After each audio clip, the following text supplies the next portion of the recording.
Bernard Cazeneuve veut s'attaquer aux consommateurs de drogue à Saint-Ouen, en Seine-Saint-Denis. La police a d'ailleurs conduit une première opération hier, visant donc les clients pour tenter de mettre fin au trafic. Réponse également au ras-le-bol des habitants. Bonsoir William Delannoy, vous êtes le maire UDI de cette commune de Saint-Ouen. Bonsoir Didier Lesky, vous êtes le préfet délégué à l'égalité des chances auprès du préfet de la Seine-Saint-Denis. Est-ce que cette opération vous a semblé efficace hier ? Oui, 50 interpellations. Quand l'État récupère des amendes et de l'argent, c'est quand même mieux que de ne pas faire d'opération et de ne pas avoir des consommateurs qui soient sanctionnés. Je pense que si vos concitoyens entendent dire si l'État récupère de l'argent, ils ont un petit peu rien à faire. Ils préfèrent que ceux qui... Mais moi, ça me va. Quand les gens viennent sur ma ville nous emmerder et qu'ils prennent une amende et qu'ils la paient sur place, je suis content. Voilà. Si ça leur donne pas envie de revenir, ça me va. Ça veut dire qu'il y a vraiment besoin de plus de moyens. Vous l'avez demandé souvent. Il y a simplement besoin de plus de moyens et de faire respecter la loi. Soit on est sur une loi qui est répressive sur le trafic de stupéfiants, ou soit on est sur un autre débat sur la légalisation du cannabis si on ne met pas en œuvre cette répression, c'est tout. L'égalité des chances, comment est-ce qu'on essaie de l'appliquer dans un département comme la Seine-Saint-Denis ? La Seine-Saint-Denis, ça ne se limite pas à Saint-Ouen. D'abord, je ne sais pas si votre chaîne en a fait écho, c'est le seul département de l'Île-de-France où le chômage des jeunes a diminué en avril, alors que la tendance était haussière en Île-de-France et au niveau national. C'est plus de 4000 emplois d'avenir où des jeunes qui ont la volonté de travailler sont dans une situation où ils préparent leur avenir. C'est de nombreuses opérations de renouvellement urbain et on va avoir sur la ville de Saint-Ouen une très belle opération de l'Agence nationale de renouvellement urbain justement pour restructurer ce quartier qui est impacté par le trafic de drogue. Voilà. Je crois que c'est une bataille constante et la Seine-Saint-Denis de ce point de vue-là va beaucoup mieux qu'il y a un an et les chiffres le montrent. Comment la situation a évolué dans votre ville, William Delannoy, ces dernières années ? Écoutez, c'est un trafic qui est installé de là depuis une dizaine d'années à peu près, et qui a pris une importance qui va au-delà, je mets des guillemets quand on dit acceptable dans un trafic de stupéfiants, mais là, les habitants ne peuvent plus sortir de chez eux. J'ai des gens qui me disent, mais on dort plus la nuit, quand on va au travail à 6 h du matin, on est épuisé parce qu'on entend des cris, des hurlements, des bagarres.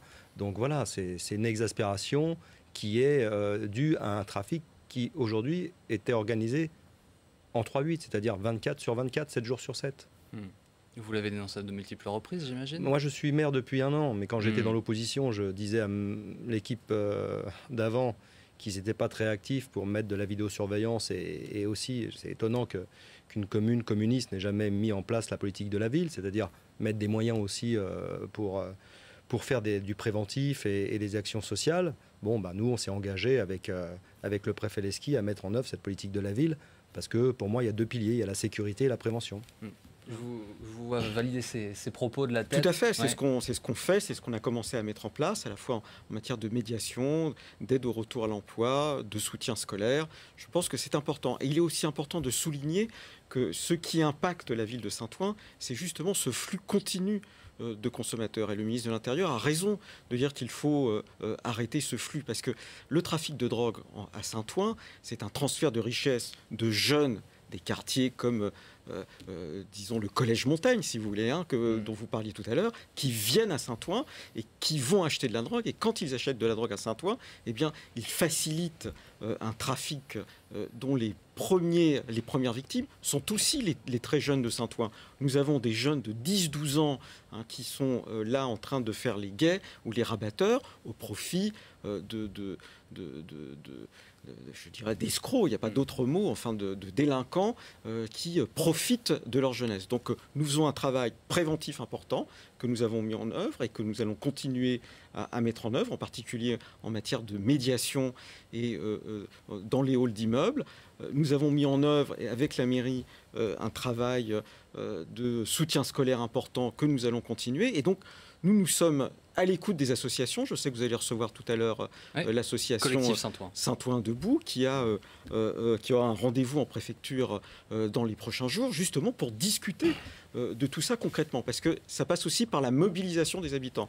Elle est de deux ordres, et nous le disons souvent. Il faut nous aider à dénoncer les trafiquants. Il y a des trafiquants qu'on connaît, qu'on voit. Il y a des procédures sous X qui permettent de dénoncer les choses tout en gardant sa tranquillité, et aussi de nous aider par la mobilisation, parce qu'il faut réinvestir les rues, les pieds d'immeubles, pour que ça ne soit pas le territoire des délinquants. Nous sommes toujours avec le maire de Saint-Ouen, William Delannoy, et le préfet délégué à l'égalité des chances dans ce département de Seine-Saint-Denis, qui est Didier Lesky. Vous venez de voir ce reportage sur une partie de ce qu'est votre commune, parce qu'on ne va pas la résumer à cette affaire-là.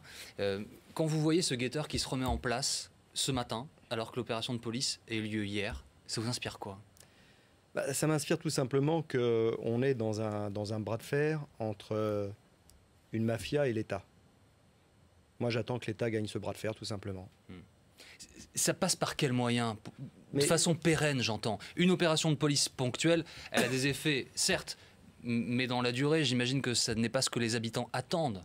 Les habitants, ils attendent de vivre tranquillement et dans la dignité. La seule chose, c'est que si on ne passe pas par ces opérations de police d'envergure, de nettoyage, on n'arrivera jamais après à mettre des éducateurs dans ces quartiers. Je ne vais pas mettre un éducateur quand il y a un dealer en face de lui. Donc pour pouvoir mettre des éducateurs, aller au contact des plus jeunes et les occuper à autre chose, il faut quand même qu'on fasse un nettoyage, et il n'y a que la police et les enquêtes qui peuvent nous faire ce travail. C'est un travail de fond. Moi, je suis conscient quand les maires sont inquiètes, parce que, bien évidemment, ça crée du remous dans une ville d'avoir une compagnie de CRS. Mais je leur dis, écoutez, c'est la première étape. La deuxième étape, ça sera de mettre en œuvre une politique sociale, ça sera de mettre en œuvre des choses qu'on fera dans les quartiers. Mais pour l'instant, on est obligé de passer par là. Je suis obligé de mettre de la vidéo. Vous m'avez dit que quelqu'un avait envoyé un tweet pour me dire quel est le bilan. Ouais. Le bilan. Téléspectateur qui a priori habite votre commune et qui parle d'un système de vidéosurveillance qui a été installé précédemment. Oui, un système de vidéosurveillance sans contrat de maintenance, et où les caméras étaient placées de façon à ce qu'on ne voit rien. Voilà ce que j'ai trouvé. Donc on est en train de les déplacer, on est en train de prendre une société qui va nous mettre aussi du matériel qui marche, parce que celui-ci ne fonctionnait pas. Et quand j'ai fait voir mon local de sécurité, où j'ai 2 malheureux écrans, je pense que pour une commune qui depuis 10 ans a des trafics de drogue, on était largement en deçà de ce qu'une ville pouvait faire. Il y a un accompagnement important, quand on entend M. Delannoy, il y a des moyens qui manquent cruellement, vraisemblablement. D'abord, il y a beaucoup de moyens qui ont été donnés, qui sont déjà prévus, en particulier en matière de vidéosurveillance, en politique de la ville, des crédits aux associations. La Seine-Saint-Denis, c'est un département où le crédit a augmenté régulièrement de plus d'1 million par an. Cette année, c'est 21 millions de crédits qui sont de subventions qui vont être donnés aux associations, en particulier en matière de prévention de la délinquance. Il y a 2 aspects. Il y a un aspect à court terme qui est la reconquête du terrain par les services de police. Et je dois dire que les faits que vous commentez actuellement sont des faits liés à une action positive de la police, puisque c'est parce qu'on a démantelé un groupe que sur un point de vente que d'autres sont venus pour essayer de le récupérer, et c'est ça qui a fait l'actualité. Mais c'est parce que d'abord il y a eu un succès de la police judiciaire, et il y a donc cette politique de terrain, de reprise du territoire, et puis il y a une politique de long terme que nous menons, qui est une politique sociale de prévention de la délinquance, sur laquelle nous avons déjà des succès. Je vous le disais en ce qui concerne le chômage des jeunes.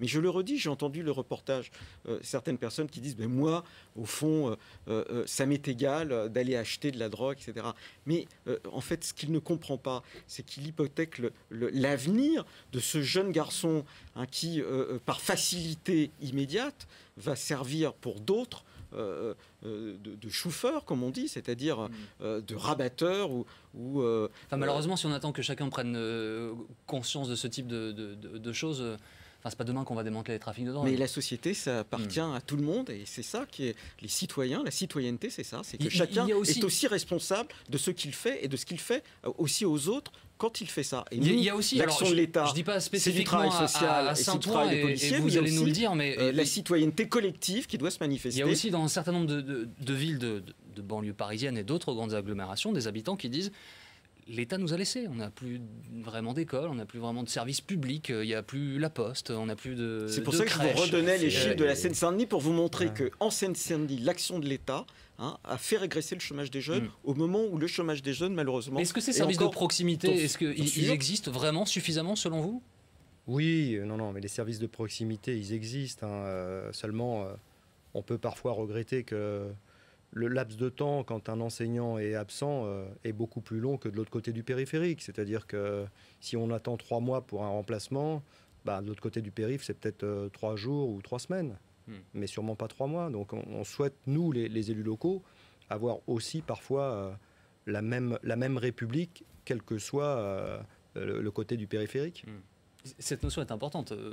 L'égalité des chances, c'est ça. Et vous le disiez tout à l'heure, ça commence par l'éducation aussi. Bien sûr, c'est pour ça qu'il y a aussi un travail important qui a été mené, des moyens supplémentaires qui vont être donnés à la Seine-Saint-Denis dans le cadre de ce qu'on appelle les REP+, qui sont des moyens importants. Et puis, nous faisons un travail avec le rectorat actuellement sur le logement des enseignants pour essayer de rapprocher le maximum d'enseignants de leur lieu de travail. Puisque un des problèmes liés à l'absentéisme, c'est sans doute les temps de parcours scolaire. Ce n'est pas tout à fait vrai à Saint-Ouen, mais c'est vrai sur d'autres zones du département.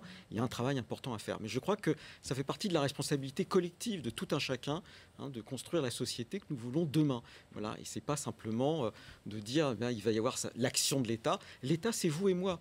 Et c'est le soutien qu'accordent les citoyens aux forces de police quand elles font des interventions, aux travailleurs sociaux. Je suis évidemment d'accord avec vous, monsieur Quand ils font des interventions. C'est juste la réalité des choses.